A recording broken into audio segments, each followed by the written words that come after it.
Hai, kali ini saya mau cerita gimana saya pernah merasakan yang namanya gangguan kecemasan atau anxiety. Sebagian orang bilangnya asam lambung. Ada yang bilang juga psikosomatik, ada yang bilang GERD. Ini berawal akhir bulan Maret 2022. Saya merasakan sakit kepala berat, pusing, mual, jantung berdebar-debar dan badan terasa dingin. Padahal saat itu hari masih siang. Nah, saat itu saya langsung berobat ke dokter umum. Pada saat nama saya dipanggil, jantung saya pun berdebar-debar dan setelah diperiksa, tekanan darah saya saat itu naik 170/100 dan detak jantung saya 100. Nah, dokter mengatakan itu sudah cukup tinggi sehingga saya panik. Tahu harus berkata apa, namun saya berusaha untuk tenang karena dokter terus menenangkan saya. Saya cuma minum aqua kalau nggak salah waktu itu, dan saya diberikan obat oleh dokter. Nah, setelah minum obat itu, keadaan saya cukup stabil dan malam itu saya bisa tidur. Besok harinya, sakit kepala saya masih muncul juga. Dan 2 hari kemudian, saya datang bulan, tetapi tidak lancar, hanya seperti flek saja. Dan sakit kepala masih sering terasa. Awalnya saya pikir itu biasa saja, tetapi karena sangat mengganggu, akhirnya saya memutuskan untuk berobat ke dokter penyakit dalam.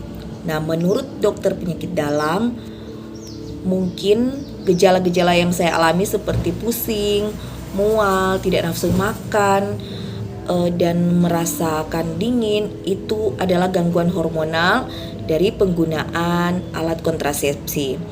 Nah, akhirnya saya cuma dikasih obat polisilen dan disarankan untuk harus minum obat hipertensi Enterpril 5 mili, dan kalau tidak bisa tidur saya diresepkan obat penenang yaitu alprazolam.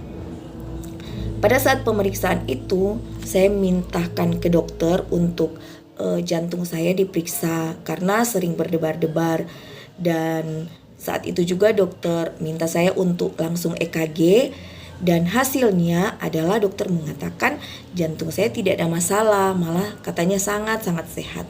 Nah, saya bersyukur, dan dokter pun menyarankan supaya ada pemeriksaan lebih lengkap lagi, saya harus periksa tiroid. Nah, setelah periksa tiroid di laboratorium masih juga dalam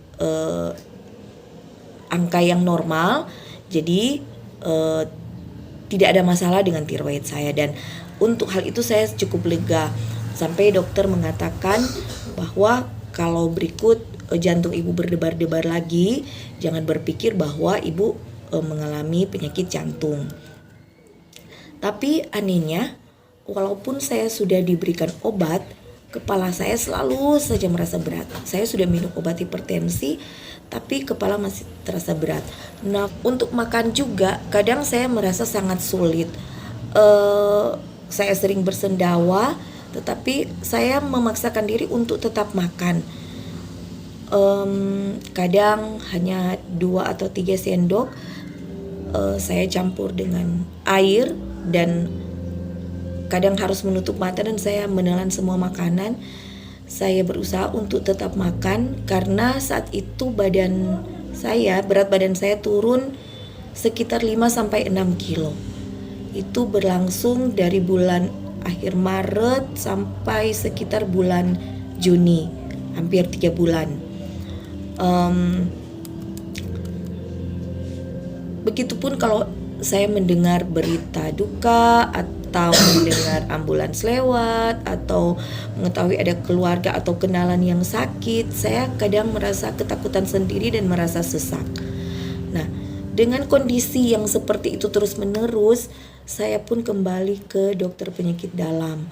Dan akhirnya dia menyimpulkan bahwa saya menderita gangguan kecemasan atau anxiety atau GERD. Jadi sudah campuran gangguan kecemasan dan GERD. Setelah tahu saya kena GERD dan gangguan kecemasan, saya memutuskan berobat ke dokter jiwa atau psikiater. Awalnya saya coba konsultasi lewat aplikasi Halodoc, dan dokter di Halodoc itu menyarankan agar saya konsultasi secara offline atau konsultasi langsung ketemu dengan psikiaternya. Dan syukurlah dengan berbagai pengobatan dan terapi yang saya coba di YouTube, saya akhirnya semakin lama semakin sembuh. Tentu juga secara rohani saya juga banyak diubahkan.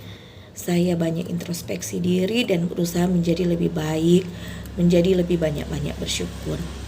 Nanti di video selanjutnya saya akan bagikan gimana pertama kali saya bertemu psikiater dan pengobatan seperti apa yang dia berikan sampai saya perlahan-lahan boleh sembuh. Semangat sehat semua ya, jangan putus asa. Semua pasti ada jalannya, walaupun jalan kita itu berbeda-beda. Tuhan tidak akan pernah menguji kita melebihi kemampuan